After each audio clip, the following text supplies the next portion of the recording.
राजहंसी मोहर. विषयांचं वैविध्य, आशयाची समृद्धी. शेतकऱ्यांपासून कामगारांपर्यंत, उद्योगपतींपासून गृहिणींपर्यंत, अगदी नोकरदारापासून संत महंतांपर्यंत प्रत्येकाचा बँकेशी संबंध येतोच.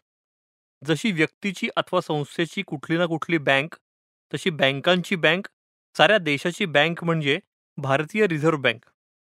कधी स्थापन झाली ही बँक? कसा झाला या बँकेचा आजवरचा प्रवास?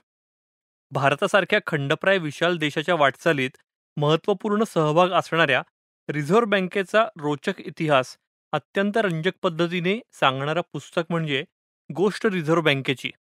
या पुस्तकाचे लेखक सुप्रसिद्ध अर्थतज्ज्ञ विद्याधर अनासकर यांच्याशी संवाद साधतायत ज्येष्ठ पत्रकार मुकुंद संगोराम.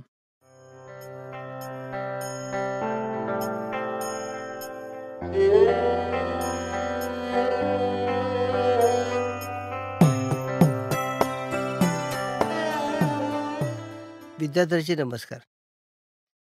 राजहंसी मोहोर या पॉडकास्टमध्ये तुमचं मनापासून स्वागत. गेली अनेक वर्ष तुम्ही बँक, त्यातही सहकारी बँक हा विषय घेऊन सातत्यानं लिखाण करत आलात.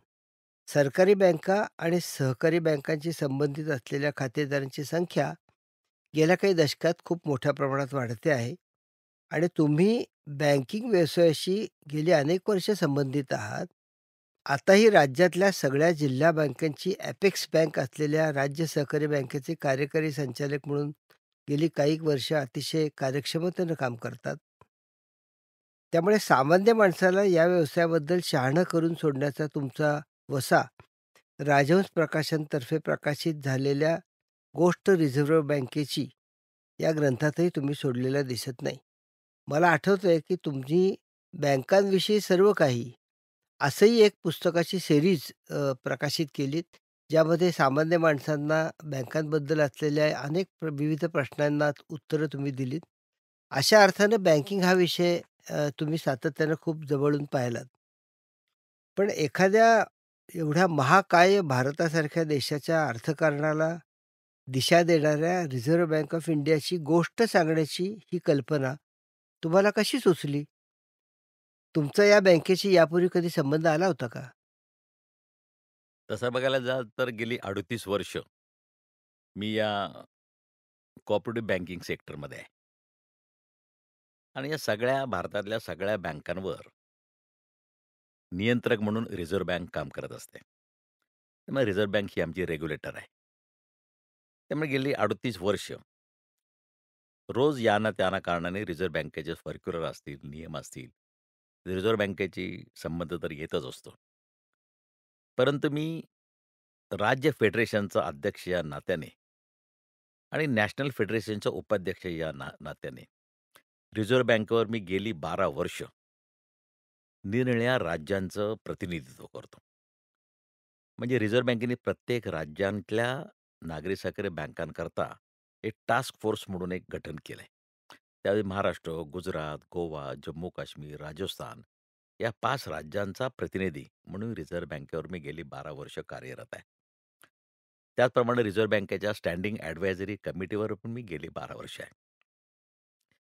त्यामुळे या सगळ्या मीटिंगमध्ये रिझर्व्ह बँकेची मानसिकता किंवा रिझर्व्ह बँकेचं एकंदर काय धोरण कसं आहे, त्यांचं प्रोफेशनलिझम या शब्दाला त्यांच्या दृष्टीने किती महत्त्व आहे, याचा खूप जवळनं संबंध आला. रिझर्व्ह बँकेची मानसिकता, तिथली लोकं. त्यामुळं रिझर्व्ह बँकेशी माझा तसा खूप वर्षाचा संबंध आहे. तुम्ही दुसरा प्रश्न जो विचारला, की मला एक कल्पना कशी सुचली?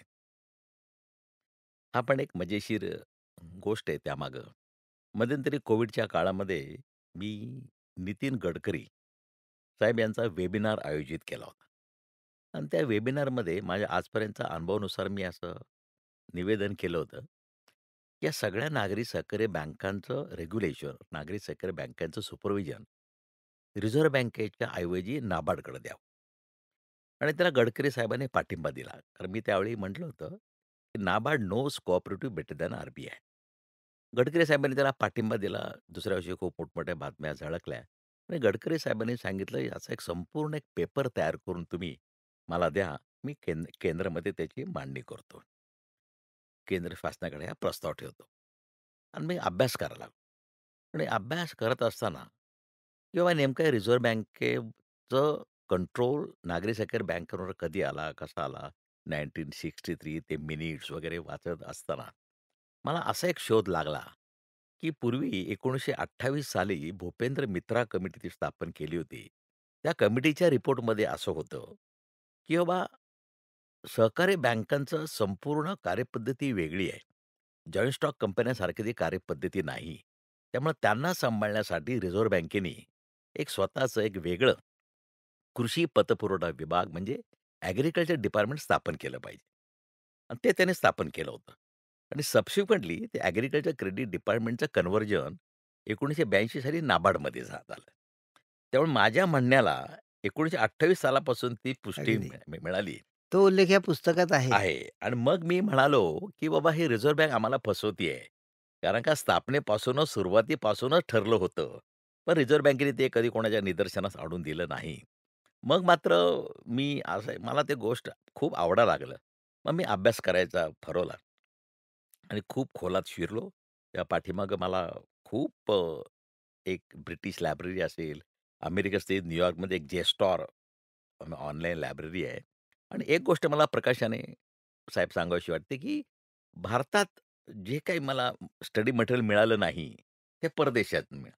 बरं. म्हणजे ब्रिटिश लायब्ररी, जेस्टॉर म्हणजे या सगळ्या त्या काळच्या विधिमंडळात आपल्या भारतीय लोकांनी जे काही मुद्दे मांडले रिझर्व्ह बँकेच्या स्थापनेच्या बिलमध्ये, ते संपूर्ण मिनिट्स इव्हन मला फक्त एक आहे, की सी.डी. देशमुखांचं जे आत्मचरित्र आहे, एकच पहिले पहिले कॉपी गव्हर्नर ना? एकच कॉपी फक्त त्या शासकीय ग्रंथालयात होती. माझ्या रिलेशनमुळं ती पण मला एक कॉपी मिळाली. त्यामुळे खूप प्रचंड मला साहित्य मिळालं वाचायला. त्यामुळं मला हे पुस्तक मी लिहू शकतो. खरं म्हणजे बँकिंग ही मुळात संकल्पनाच भारतीय नाही. आपल्याकडे आदिम काळापासून बार्टर एक्सचेंजमध्येच आपण व्यवहार करत होतो. बँक भारतात यायच्या आधीची परिस्थिती या पुस्तकात तुम्ही अतिशय सुबोधपणे मांडलेली आहे. पण ही मूळ कल्पना ब्रिटिशांची.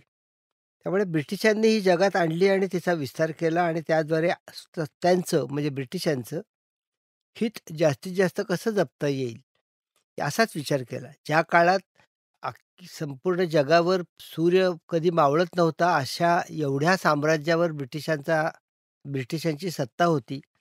त्या सगळ्या साम्राज्याला आपल्या कवेत घेण्यासाठी आणि आपला फायदा होण्यासाठी, आपलं हित जपलं जावं यासाठी. त्यामुळे स्वातंत्र्यपूर्व काळात 1931च्या जानेवारी महिन्यात ही बँक स्थापन होण्यापूर्वी खूप उलथापालथी झाल्या.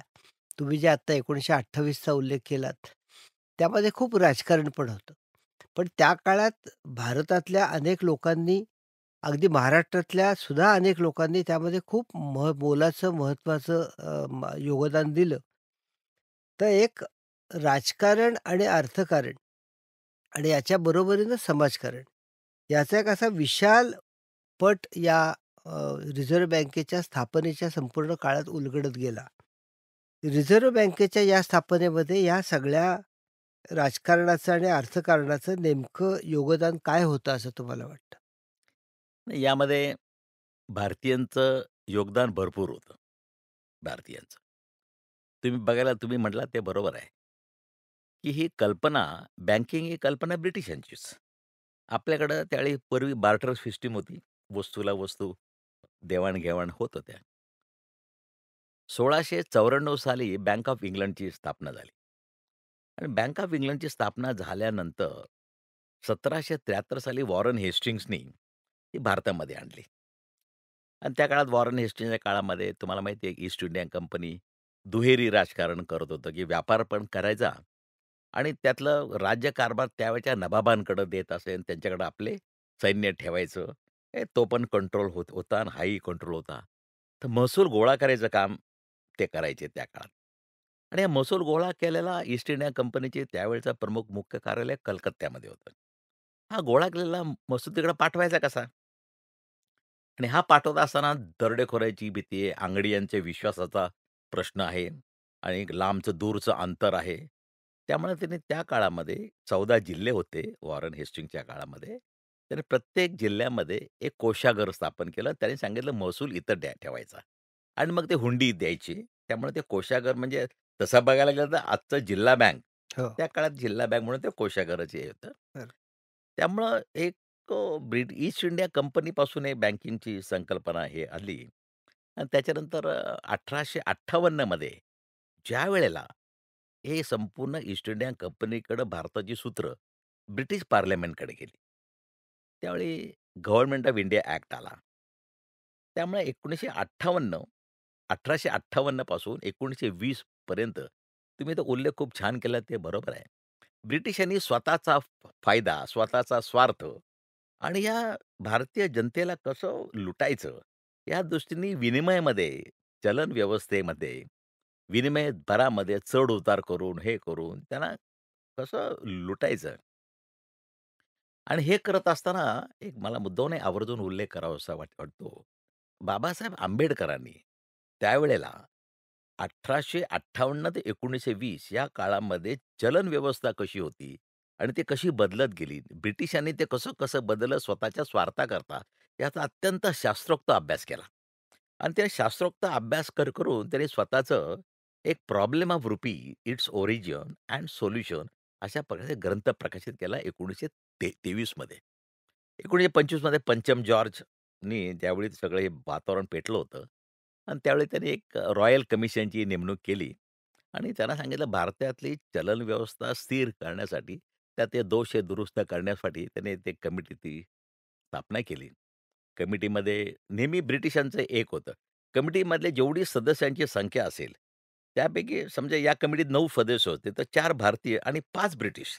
पण ह्यामध्ये हा धूर्तपणा होता. एक ब्रिटिश, एक संख्या ब्रिटिशांची वाढवायची आणि त्या कमिटीचा अध्यक्ष नेहमी हा ब्रिटिश असायचा. म्हणजे आपल्या कमिटीत त्यावेळी माणिकशॉ, जिजीबॉय होते, जहांगीर कोयाजी होते, नंतर पुरुषोत्तम ठाकूरदास होते, मुखर्जी होते.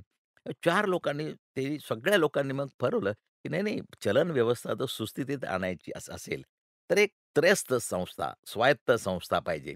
सरकारचा त्याच्यावर प्रभाव असू नये. अशा प्रकारे ते एक मध्यवर्ती बँकेची कल्पना त्या काळात रिझर्व्ह बँकेची कल्पना मांडली गेली आणि तीच कल्पना पुढे धरून 1927 साली पहिले विधेयक हे तत्कालीन लोकसभेमध्ये आलं, विधिमंडळात. आणि त्या विधिमंडळामध्ये मला मुद्दामून आवर्जून सांगावसं वाटतं, की अनेक लोकं होती. म्हणजे मोतीलाल नेहरूंचा पक्ष होता, मालवीयांचा पक्ष होता, जिनांचा पक्ष होता, मुस्लिम पक्ष होता आणि त्या काळामध्ये अँग्लो इंडियनला काही जागा रिझर्व्ह, ख्रिश्चनांना, शीखांना अनेक असे त्यांनी हे केलं होतं. परंतु ज्यावेळी भारताच्या फेवरचा प्रश्न असायचा, त्यावेळी सगळे भारतीय एकत्र यायचे. सगळे भारतीय आणि मग ती भाषणं खूप मजेदार भाषणं आहेत, खूप छान भाषणं आहेत. त्यामुळे ब्रिटिशांच्या डोक्यात जे काही भारताला लुटायचे, जे काही क्लॉजेस असायचे, ते सगळे हाणून पाडले जायचे. त्यामुळे हे बिल मुद्दामून एक सहज एक जाता आता मी एक कमेंट करावी की नाही मला माहीत नाही. परंतु हे बिल 1927 ला आलेलं बिल हा 34 ला पास झालं. म्हणजे त्याच्यावर 7 वर्ष डिबेट झालं. आणि परवाच मी आपल्या लोकसभेत पाहिलं किती मोठं बिल 2 तासात मंजूर होतं आणि हे 7 वर्ष बरोबर. याच्यावर चर्चा झाली. खूप त्यामुळे चर्चा झाली. भारतीयांचं योगदान हे खूप मोठंच आहे म्हणावंच लागेल. हं.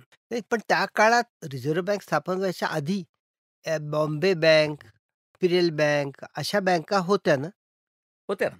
ती रिझर्व्ह बँकेची आधी बँक ऑफ आम्ही इम्पिरियल बँक होती, मुंबई खूप बँका होत्या. इव्हन आत्ताच मी आज सकाळी एका पंजाब बँकेचं हे केलं. ती तर खूप जुनी बँक आहे. 130 वर्षाची बँक आहे. म्हणजे त्या बँकेमध्ये महात्मा गांधीजींचं अकाउंट होतं. त्या हो, हो, बँकेमध्ये हो. भगतसिंगाचं अकाउंट होतं. लाला लजपतराय त्याचे पहिले लाला ग्राहक होते. लजपत यांचं अकाउंट होतं. पण या सगळ्या बँकांना उद्या कन्सॉलिडेशन करून, मर्जिंग करून त्यावेळी एक एक हेच दिलं गेलं, की तुम्ही केंद्रीय बँकेची कामं पार पाडा. पण स्वतंत्र अशी मध्यवर्ती बँक त्या काळात कुठली नव्हती. इम्पिरियल बँकेकडे काम दिलं गेलं, की हे बाबा तुम्ही हे काम करा. पण चलन व्यवस्था, नोटांची छपाई, हे जे अर्थव्यवस्थेमध्ये मूळ काम आहे, ते मात्र मध्यवर्ती बँकेनेच केलं पाहिजे. त्या काळात आंतरराष्ट्रीय राजकारणात त्यांनी सांगितलं होतं, की आंतरराष्ट्रीय परिषदेमध्ये ज्या बँकांची मध्यवर्ती बँक नाही, त्यांनी ती बँक स्थापन करायलाच पाहिजे. त्यानंतर मग आपल्याकडे या सगळ्या हालचाली खरं सुरू झाल्या. त्यामुळं भारतीयांचं योगदान मध्यवर्ती बँक स्थापण्यामध्ये खूप मोठं आहे. खूप मोठं आहे. कारण 1931 साली ही बँक स्थापन झाली अधिकृतरित्या. त्याचं पहिल्या बोधचिन्हामध्ये सिंह होता. तुम्ही एक छान गोष्ट त्या या गोष्ट रिझर्व्ह बँकेची मध्ये दिली आहे. त्याचं एक कॅरिकेचर पण दिलेलं आहे.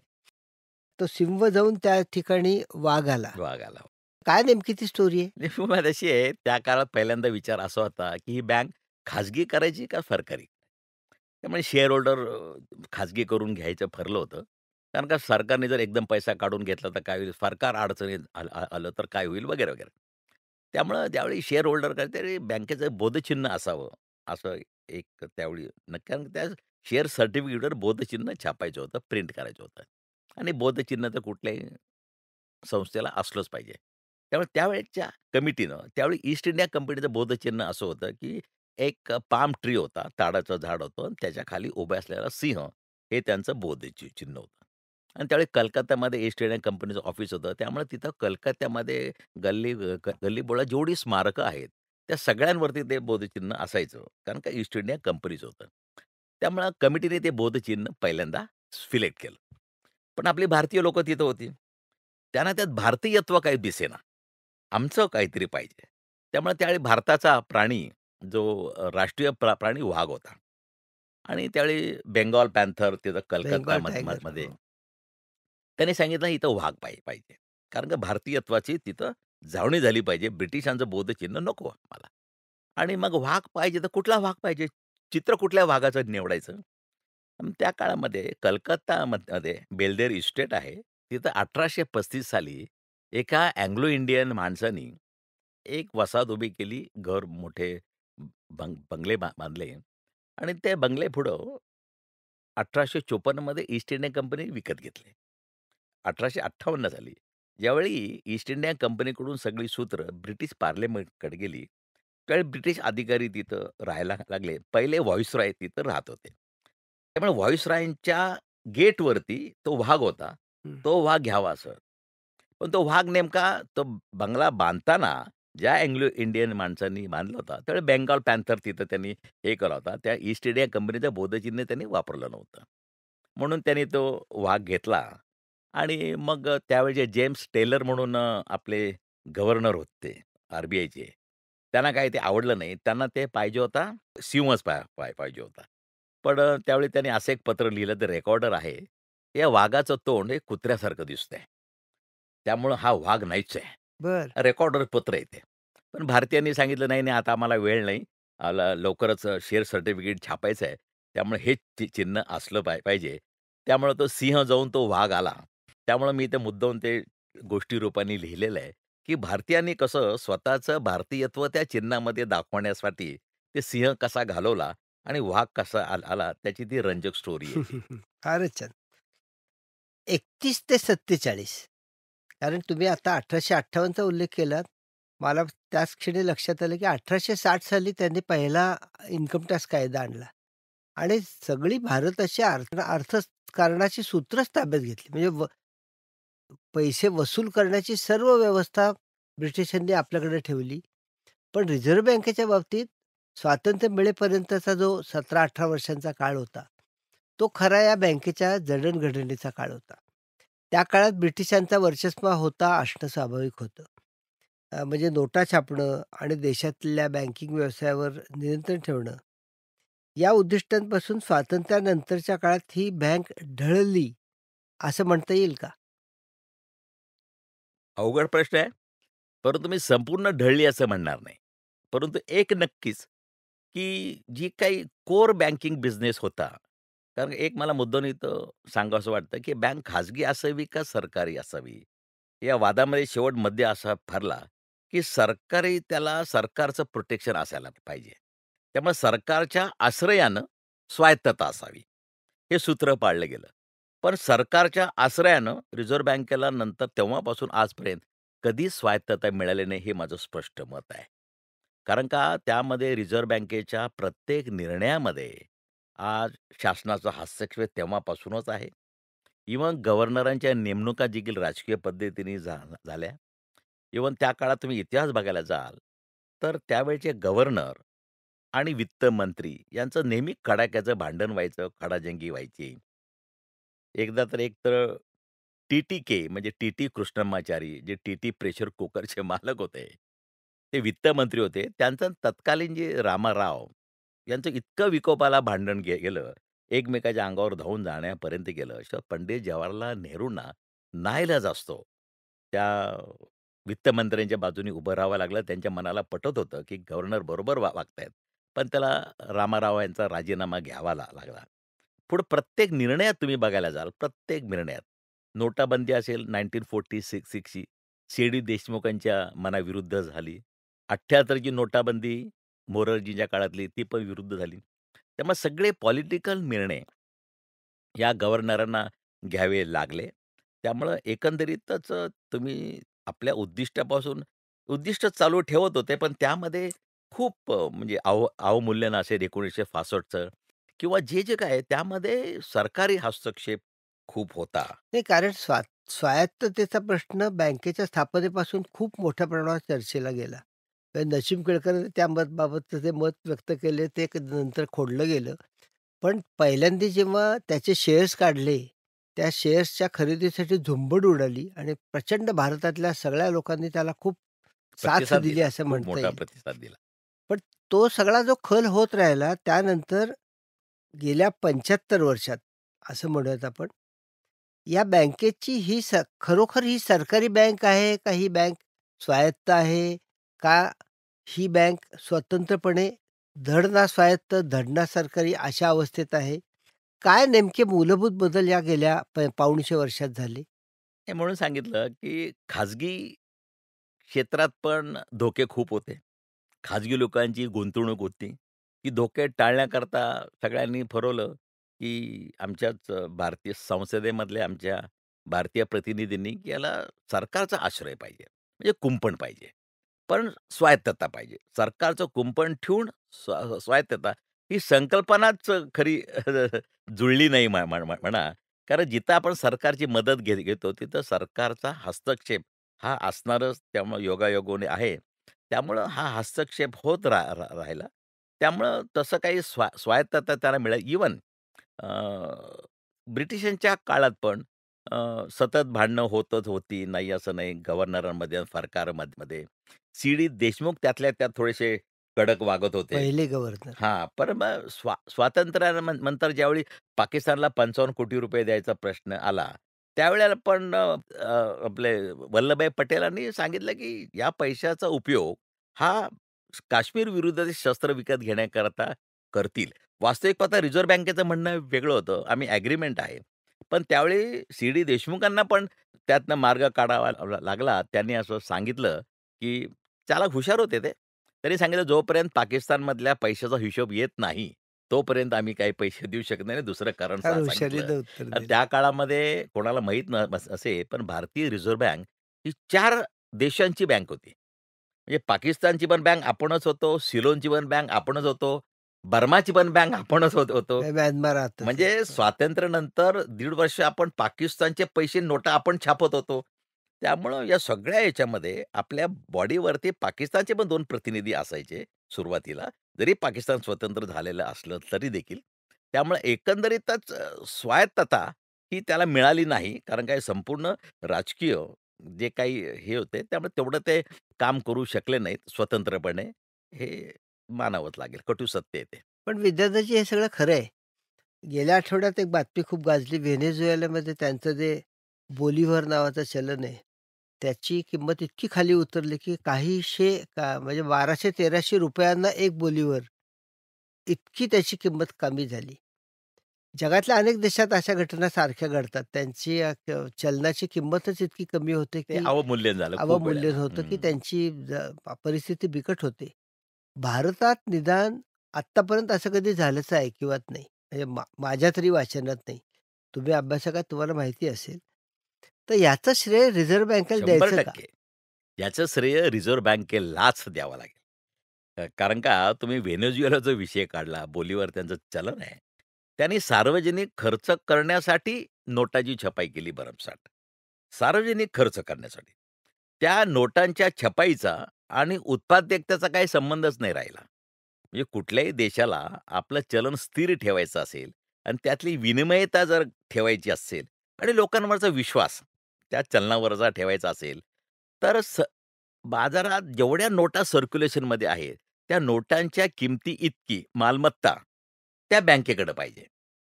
आणि पूर्वी तुम्हाला माहिती आहे, की 4 प्रकारचं मालमत्ता म्हणजे प्रत्येक मालमत्तेचं गुणोत्तर हे सोन्याशी जोडलं जायचं.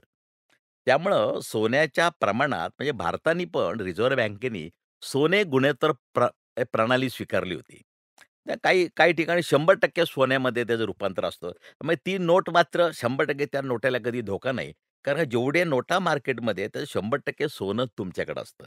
आपण मात्र त्यावेळी नंतर 56च्या अगोदर 40% गुणोत्तर प्रमाण स्वीकारलं होतं, की जो काही चलनात नोटा आहेत त्याचे 40% आपण सोन्यामध्ये आणि उरलेला एक फॉरेन करन्सीमध्ये मध्ये अशी ती मालमत्ता असायची. त्यावेळी आता त्याच्यानंतर 56 नंतर आपण स्थिर प्रणाली स्वीकारलेली आहे. 200 कोटीमध्ये ₹115 कोटी सोनं आणि ₹85 कोटी फॉरेन एक्सचेंज.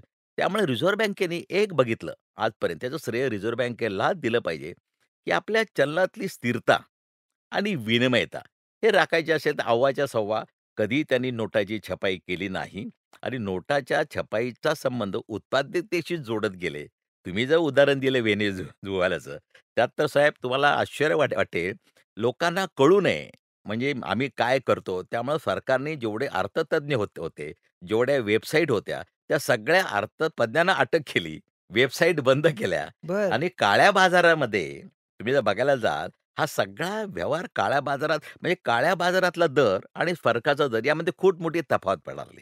त्यामुळं त्या सगळ्या लोकं जवळ-जवळ डॉलरायझेशन म्हणजे तिकडं वळायला लागले. त्यामुळं अशा प्रकारचं तरी भारतामध्ये जे काही नाही झालं, त्याचं सगळं श्रेय खरोखरच मनापासून आपल्या रिझर्व्ह बँकेलाच दिलं पाहिजे.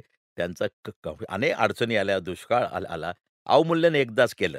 1966 साली ज्यावेळी भारत-चीन युद्ध झालं, त्याच्यानंतर भारत-पाकिस्तान झालं, 62 साली, 65 साली, 66 साली दुष्काळ पडला आणि या दुष्काळाच्या अवस्थेत इंदिरा गांधी ज्यावेळी अमेरिकेकडे मदत मागायला गेल्या, त्यावेळी अमेरिकेने त्यांना अट घातली, की तुम्ही तुमच्या रुपयाचं अवमूल्यन करा.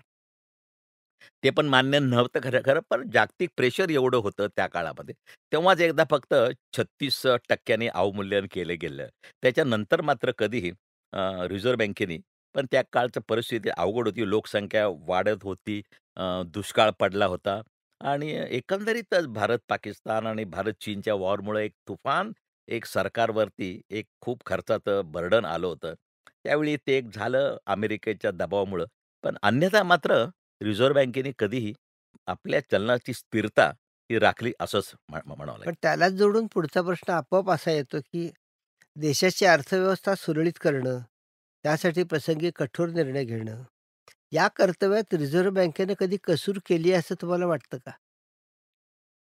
माझं प्रामाणिक मत विचार अगदी प्रामाणिक. रिझर्व्ह बँकेने जेवढे आज निर्णय घेतलेले आहेत, ते कठोर जे निर्णय तुम्ही म्हणता, ती कठोर आहेत असं दाखवलं गेलं. प्रत्यक्षात ते कठोर निर्णय नाहीयेत. ते कठोर आहेत असं दाखवलं गेलं आणि या निर्णयाला रिझर्व्ह बँकेची कधीच संमती नव्हती.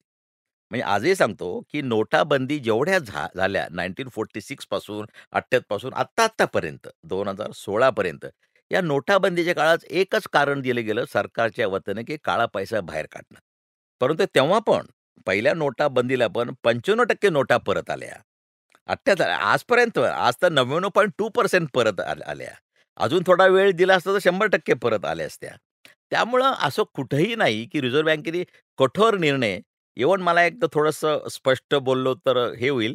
पण राजकीय एकमेकाची काय गणितं सेटल करण्यासाठी या रिझर्व्ह बँकेचा उपयोग बऱ्याच वेळेला झाला आणि तो व्हायला खरा नको होता. कारण ह्यातूनच पुढचा प्रश्न आपोआपच येतो, तो असा की आजही ही बँक पूर्णपणे स्वायत्त आहे. तिच्या कारभारात सरकार ढवळाढवळ करतं का? आणि त्यामुळे या बँकेच्या विश्वासार्हतेलाच तडा जातोय असं तुम्हाला वाटतं का? नाही, आता मध्येच बघा घोटाळे झाले, मध्येच खूप झालं. त्या काळामध्ये मुंद्रा घोटाळा म्हणून खूप फेमस आला. त्या काळातले आमचे पटेल हे होते. त्या काळात ते फिरोज गांधीने तो घोटाळा खरा उघड केला, आणला. एक साधा बल्ब विकणारा त्याने पण त्या घोटाळ्यातनं की इतकं पुढं हे झालं, एकमेकाची मोरारजींच्या काळामध्ये सोनं लिलावाचा घोटाळा. या सगळ्या घोटाळ्यामध्ये एकमेकाची गणितं चुकती केली गेली. एका माजी म्हणजे गव्हर्नरनी आय-जी पटेल, गव्हर्नरची चौकशी. म्हणजे आजी गव्हर्नरच्या चौकशी करायला माजी गव्हर्नरची एक सदस्य समिती. हे इतिहासात न उलगडलेलं कोडं आहे ते. त्यामुळं मोरारजीभाईंना त्यात दोषी धरणं होतं. राजकारण आलं, इलेक्शन आलं आणि इलेक्शनमध्ये तुम्हाला माहिती आहे, की नीलम संजीव रेड्डी विरुद्ध व्ही-व्ही गिरी. मग त्या काळात अचानक 14 बँकांचं राष्ट्रीयकरण केलं.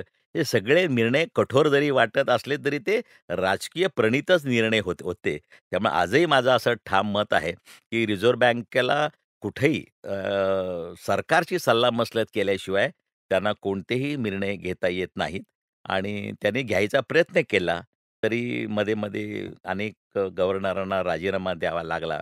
काही आपल्या पूर्वीच्या गव्हर्नरांना. इव्हन आत्ताच्या सुद्धा, हां, ते अलीकडच्या काळात पटेल. सुद्धा. तर नाही पण एकंदरीतच आहे. तो स्वाभाविकपणे असं होतं, की 14 बँकांचं राष्ट्रीयकरण झालं. सहकारी बँकांचा प्रचंड मोठ्या प्रमाणात विस्तार झाला. महाराष्ट्रात तर खूपच वेगानं झाला. सरकारी धोरणांचा या सगळ्या प्रकरणात खूप पाठपुरावा होत गेला. त्यामुळे कदाचित रिझर्व्ह बँकेपुढे सुद्धा खूप संकटं आली असतील.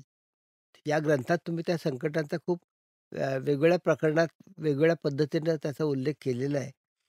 मग तो मुद्रा घोटाळा असेल, नाहीतर सोन्याचा लिलाव असेल किंवा नोटबंदीसारख्या गंभीर प्रकरणात रिझर्व्ह बँकेला खूप वेगळ्या पद्धतीने वागावं लागलं. तर ही रिझर्व्ह बँकेची भूमिका खरंच सुस्पष्ट होती का सरकारी धोरणांना फक्त पाठिंबा देणारीच होती? नाही बघा, ते तुम्ही 14 बँकांचा राष्ट्रीयकरणाचा उल्लेख केला. हे राष्ट्रीयकरण त्या काळामध्ये मोरारजी वित्तमंत्री होते आणि राष्ट्रीयकरण रिझर्व्ह बँकेला मान्य नव्हतं. त्यामुळं त्यांनी सांगितलं, की मोरारजी वित्तमंत्री असल्यामुळं त्यांनी थोडं असं केलं, की राष्ट्रीयकरणाच्या ऐवजी आपण या बँकांवरती सोशल कंट्रोल करू आणि राष्ट्रीयकरणानंतर जी काही उद्दिष्ट आपल्याला साध्य करायची आहेत, ते सोशल कंट्रोलद्वारे सादर करू आणि सोशल कंट्रोलचा प्लॅन तयार केला. त्यामुळे तसं ते सुरू झालं. प्रत्येक बँकांना सांगायचं, की तुम्ही खेडेगावात जावा, शाखा उघडा वगैरे, वगैरे. पण अचानक मध्ये इंदिरा गांधींना तुम्हाला माहिती आहे, की आपले ते राष्ट्रपतींचं निधन झालं आणि त्याच्यानंतर एकदम इलेक्शन लागली आणि नीलम संजीव रेड्डी उभे होते. त्याला इंदिरा गांधींना ते पसंत नव्हतं. त्यांनी व्ही-व्ही गिरींना स्वतःच्या बाजूनी उभं केलं आणि एकदम धक्कातंत्र म्हणून एकदम कोणाला म्हणजे आज जसं रिझर्व्ह बँकेच्या काही लोकांना शेवटच्या मिनिटापर्यंत कल्पना नसते. त्यापर्यंत त्या रिझर्व्ह बँकेच्या गव्हर्नरला दिल्लीमध्ये बोलवून सांगण्यात आलं, की आता राष्ट्रीयकरण होऊ द्या. म्हणजे हे जे काही अचानक झालं, त्यामुळं राष्ट्रीयकरणाचं चांगलं का वाईट हा डिबेटीचा मुद्दा आहे. परंतु रिझर्व्ह बँकेला प्रत्येक निर्णयामध्ये त्यांचे विचार किंवा अंधारात ठेवण्यात आलं. त्यामुळं आज मुंद्रा घोटाळा घ्या तुम्ही किंवा तुमचं सोनं लिलाव घोटाळा घ्या आणि त्यामुळं या सगळ्या गोष्टीमध्ये रिझर्व्ह बँकेला जे पाहिजे होतं, जे अपेक्षित होतं, की चलन व्यवस्था किंवा आर्थिक गणित, भारताची अर्थव्यवस्था, इकॉनॉमी सुदृढ ठेवण्याकरता त्यांच्या मनामध्ये जे प्लॅन होते, ते प्लॅनसारखं काही त्यांना वागता आलं नाही. इव्हन तुम्ही म्हणता तर 3 टायर सिस्टम जी आपली तळागाळापर्यंत कारण ग्रामीण अर्थव्यवस्था सुधारायची असेल, त्या काळात नानावटी होते, डेप्युटी गव्हर्नर आंबेकर होते. त्यांनी सांगितले, की या सहकारी संस्थांच्या माध्यमातूनच हे पेनिट्रेट होईल खालपर्यंत. तुम्हाला जॉइंट स्टॉक कंपन्या चालणार नाहीत. म्हणून त्याने ते कृषी विभाग उभा केला. परंतु प्रत्यक्षात मात्र नंतर बघायला जाल, तर या सहकारी बँकांना रिझर्व्ह बँक आज जास्त वेलकम करत नाही किंवा त्यांना प्रोफेशनलिझम नाही असा एक शब्द त्यांच्या बाबतीत सापत्न भावाची वागणूक देते असं म्हणता येईल? सापडणं नक्कीच. मी त्या क्षेत्रातला आहे. त्यामुळे मला गेली 30 वर्ष मी तेच ओरडतोय. हं. म्हणून तर मी आणि तुम्ही त्यासाठीच भांडताय. प्रपोजल मांडलं होतं, की यांचं नियंत्रण नाबार्डकडे द्या. परंतु रिझर्व्ह बँकेला तसं काही पूर्वी असं त्यांनी सहकाराबद्दल जास्त त्यांना प्रेम नाही. कारण प्रोफेशनलिझम नाही. कारण का रिझर्व्ह बँकेचं एक आहे, की जो काय आहे तो बिझनेसचा मॅक्सिमम प्रॉफिट. जिथं मॅक्सिमम हा शब्द मिसिंग आहे, तिथं ते म्हणतात, की सोशल बँकिंग मान्य नाही आणि कोऑपरेटिव्हला मात्र ते सोशल बँकिंग जास्त जवळचं वाटतं. त्यामुळे त्यांचं लाडका शब्द आहे. या बँकांना प्रोफेशनलिझमचा अभाव आहे. पण एकंदरीत बघायला तर रिझर्व्ह बँक इतर देशातल्या रिझर्व्ह बँकेपेक्षा त्यांची कार्यप्रणाली चांगली आहे. परंतु राजकीय प्रभावाखाली त्यांना बऱ्याच वेळेला त्यांची निर्णय प्रक्रिया त्यांच्या स्वतःच्या निर्णयाला आवर घालावा लागलेला आहे. हे इतिहासात तुम्हाला दिसून येईल. आता या पार्श्वभूमीवर शेवटचा प्रश्न विचारणं आवश्यक आहे. कारण 1931 ची स्थापना आहे, म्हणजे आता जवळ-जवळ 8.5 दशकं झाली. रिझर्व्ह बँकेनं खूप चढ-उतार पाहिले. ब्रिटिशांच्या स्वार्थी धोरणापासून ते स्वातंत्र्यानंतरच्या सत्ताधाऱ्यांच्या मनमानीपर्यंत हे चढ-उतार होते. आणि तरीही ही बँक आज या देशाचं अर्थकारण, समाजकारण आणि राजकारणही ढवळून काढते आहे. तुमच्या या रिझर्व्ह बँकेच्या गोष्टीत भारतातील प्रत्येकाला काहीतरी उद्बोधक तर मिळतंच. पण त्याही पलीकडे एवढ्या जगडव्याळ उद्योगाचा अगदी सहज सोप्या भाषेत तुम्ही करून दिलेला परिचय वाचकांसाठी खरोखरच रंजक ठरणार आहे असं मला वाटतं. एक हाती वाचून काढता येईल असं असं हे पुस्तक आहे. मी याला कादंबरी कंसात असं म्हणतो. इतकं ते वाचनीय झालंय. त्यामुळे या रिझर्व्ह बँकेच्या भवितव्याची तुम्हाला काळजी वाटते का? एक अभ्यासक म्हणून माझी मत, एक नागरिक म्हणून, एक अभ्यासक म्हणून, दोन्ही म्हणून बघायला गेलं तर 100% मला रिझर्व्ह बँकेच्या स्वायत्त हा जो त्या शब्द आहे, या स्वायत्ततेची निश्चितच काळजी वाटते. कारण का रिझर्व्ह बँकेचे गव्हर्नरांची नेमणूक, ते नेमणूक करायची कार्यपद्धती आता सांगितलं जातं, रामारावांच्या बाबतीमध्ये बोलून जवाहरलाल नेहरूंनी त्यांना सांगितलं, की उद्याच्या उद्या राजीनामा द्या. असं पूर्वी पण आपल्या इकडं घडलेलं आहे. त्यामुळं आत्ता पण घडलंय रिसेंटली. त्यामुळं जर आमची सरकारची धोरणं रिझर्व्ह बँकेने राबवली नाहीत किंवा रिझर्व्ह बँकेला सरकारच्या धोरणाच्या विरुद्ध काही करायचं असेल, तर ती करायची स्वायत्तता मिळेल का नाही याबद्दल मी साशंक आहे. कारण का शेवट आजही सरकारचा पण त्यामध्ये स्टेक आहे, पैसा आहे. त्यामुळं आज सरकार खूप मोठं डिव्हिडंड रिझर्व्ह बँक सरकारला देते.